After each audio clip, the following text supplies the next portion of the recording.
He kept saying he was spending time with friends. A picture of him and his ex popped up on my feed.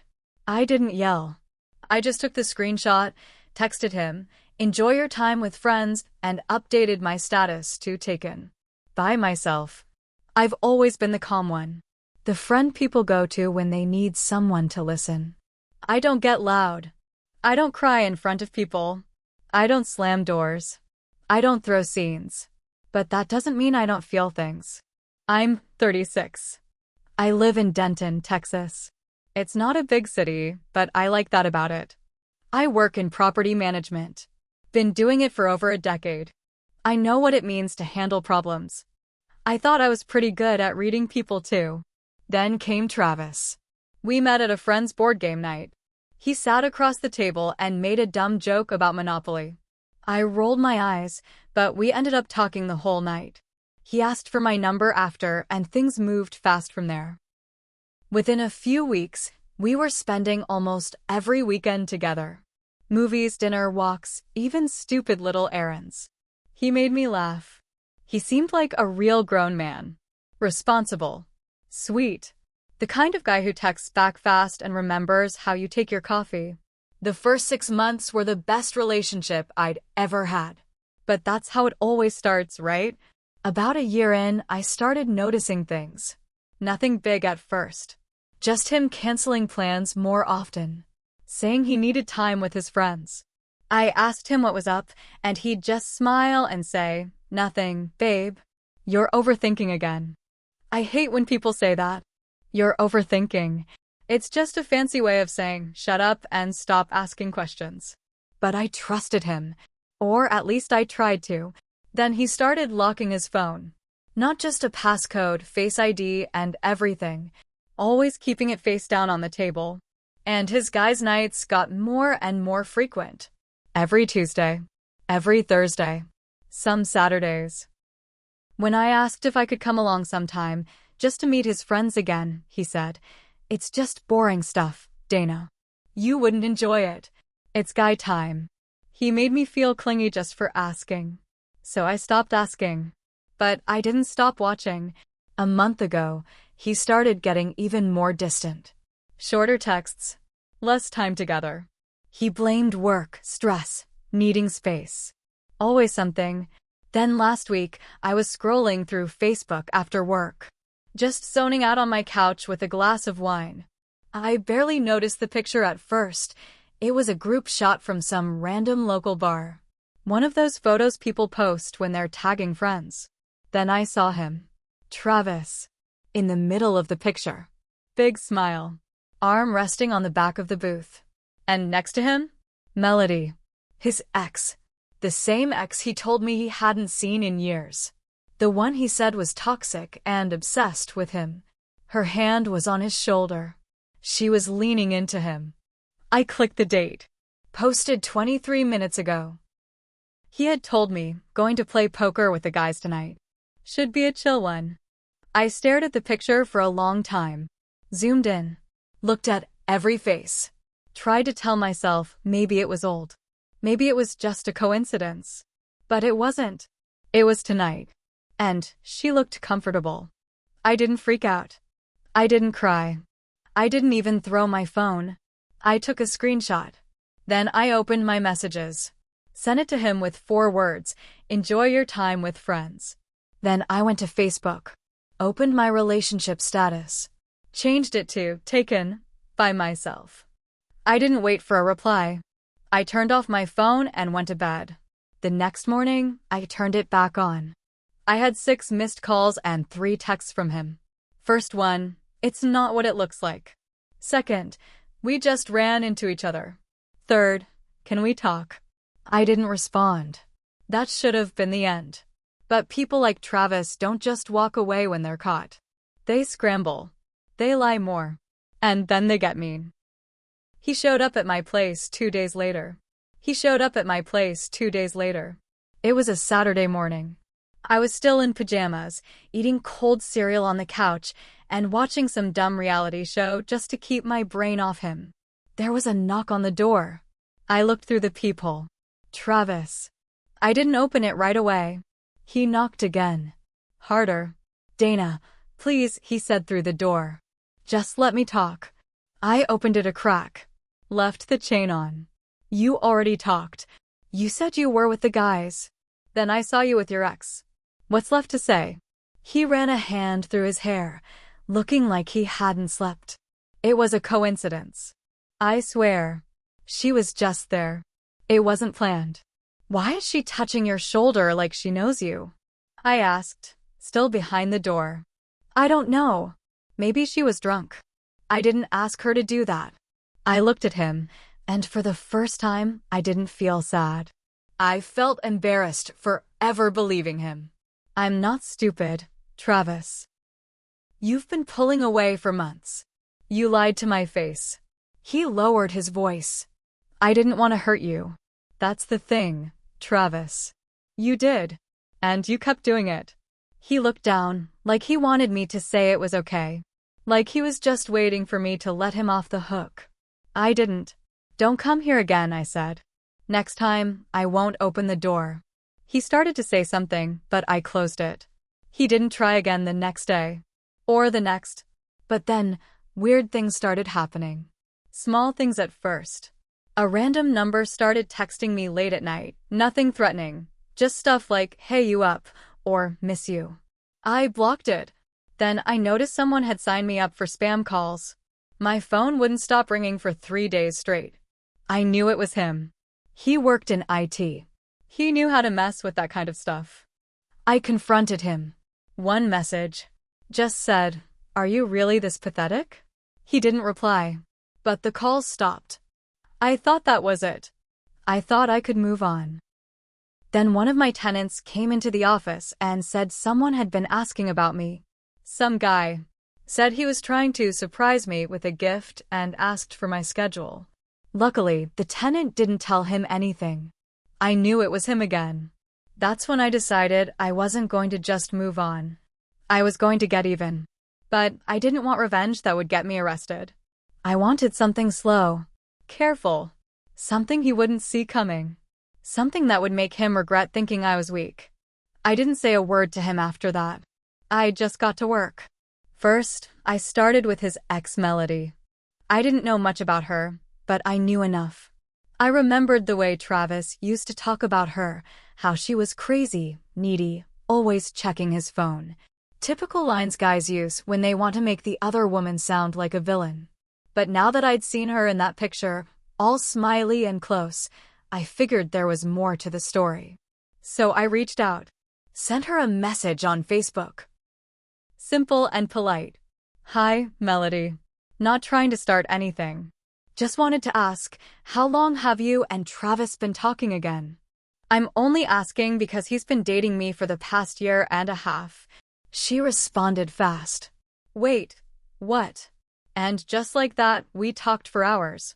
Turns out, Travis had started messaging her again 3 months ago. First just friendly stuff, then I miss talking to you and I wish things were different. He told her we were on a break. Said I was controlling and cold. She said she believed him at first.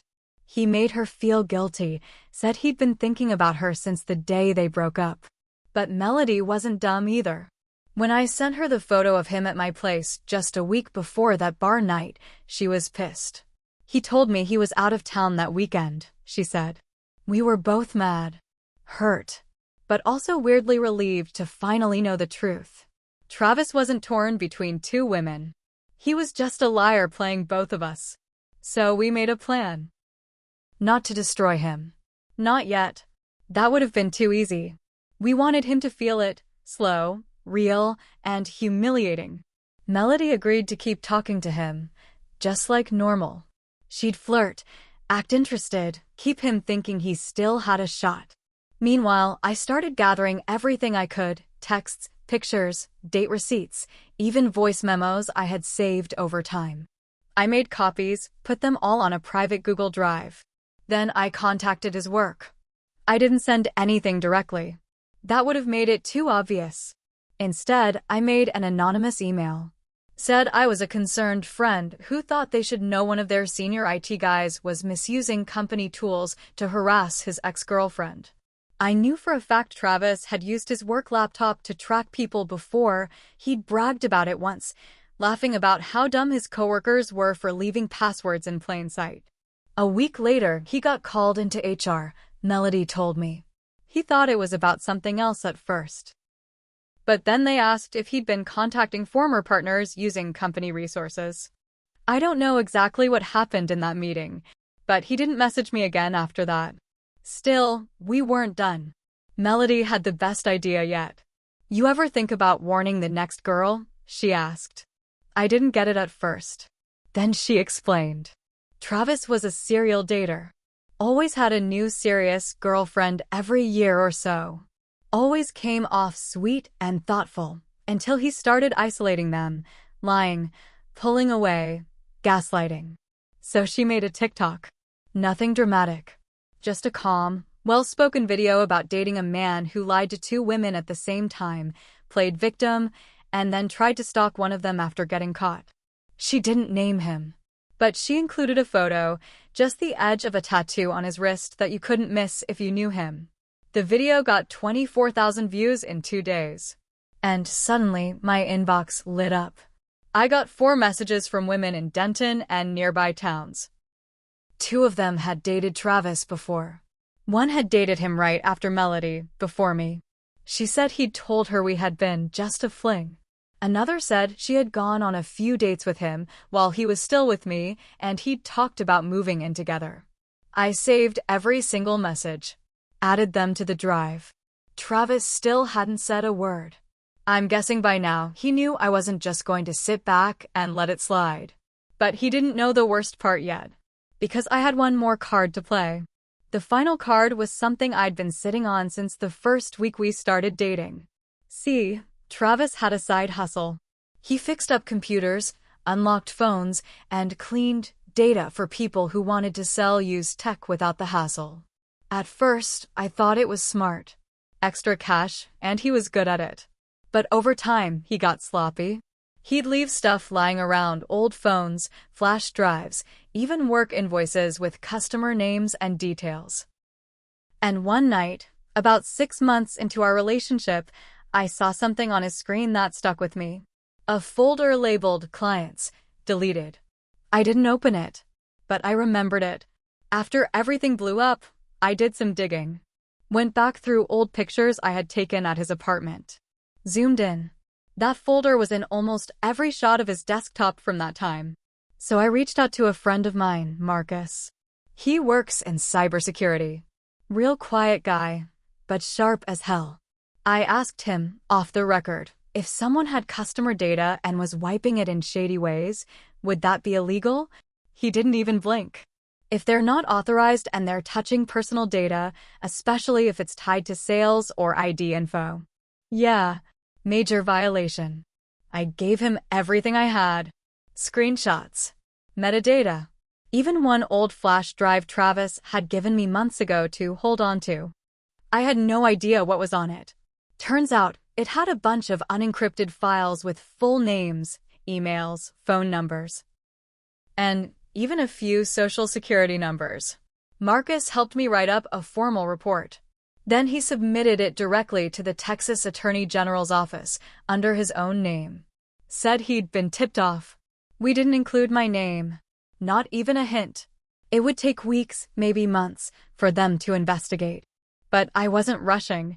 I wanted Travis to stew, to wonder why the walls were closing in. Meanwhile, Melody and I kept in touch. We even met for coffee once. It was weird at first, but good. She said she hadn't felt this free in years. I agreed. That same week, I heard from a mutual friend, someone who had stayed neutral through everything.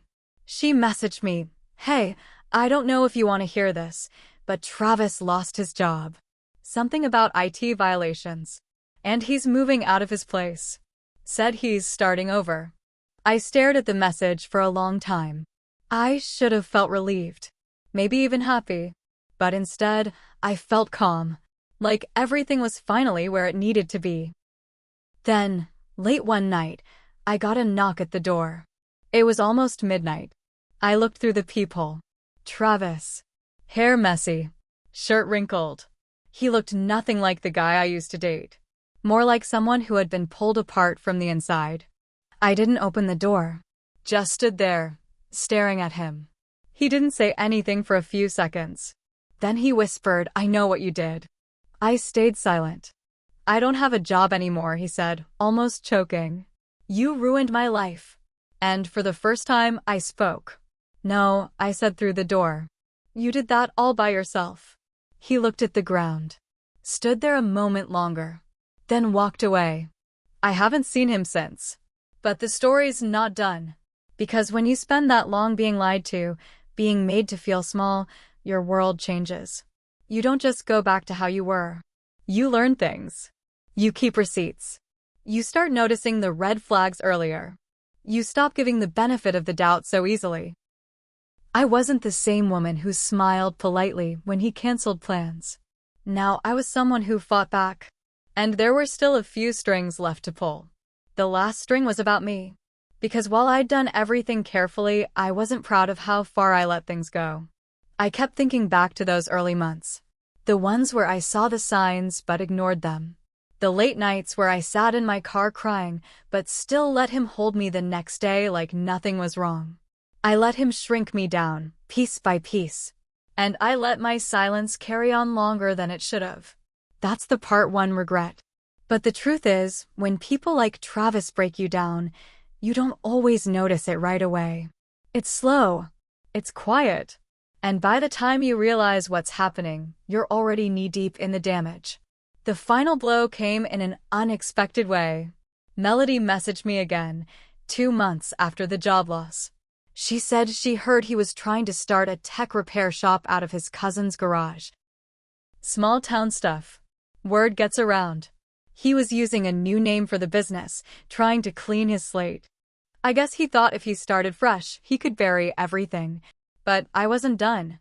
I still had the Google Drive. Still had the proof. Still had all those messages from the other women. So I sent an anonymous email to the town's small business association. I attached the full report Marcus helped me write. Then I made a Yelp page and Google business listing under his new company's name. I didn't write anything fake.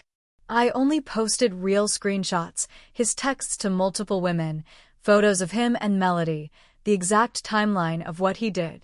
I added links to the TikTok, to his job termination article that eventually surfaced in a local paper, and I made sure to note that the man behind the business had pending legal complaints for data misuse. It took off in 2 days. His page got flooded. Not with hate, but with warnings. Real women, real stories. Each one more specific than the last. He couldn't fight it. Every time he tried to post a defense, someone would counter it with facts. Public records. Screenshots. By the end of the week, the listing was flagged and locked. Yelp added a banner. This business has received unusually high attention due to reports of misconduct. He shut the shop down a few days later. And just like that, Travis had nothing left to rebuild with. He tried to message Melody. She sent me the screenshots. One said, "You two planned this, didn't you?" She didn't answer. Just left it on read. That's when I knew it was over. And the funny thing is, revenge wasn't loud. It wasn't a scene in the street or a slap in the face. It was quiet, precise, clean. It was watching a man who thought he was smarter than everyone else lose everything because he couldn't keep his lies straight. But I didn't come out clean either. I held on to that anger. Let it drive me. Let it get under my skin and change how I saw people. I still catch myself doubting new guys for no reason. Still jump when my phone buzzes at night. Still flinch when I hear someone say, "You're overthinking." That's the part no one talks about. Revenge feels good, but it doesn't erase the damage. It just makes sure you're not the only one carrying it. I'm still healing, but I'm free now. Free from him. Free from pretending everything was okay. And finally, free from being the quiet, polite girl who forgives everything. He wanted to spend time with friends. Now he has all the time in the world. Alone. Just like he deserves.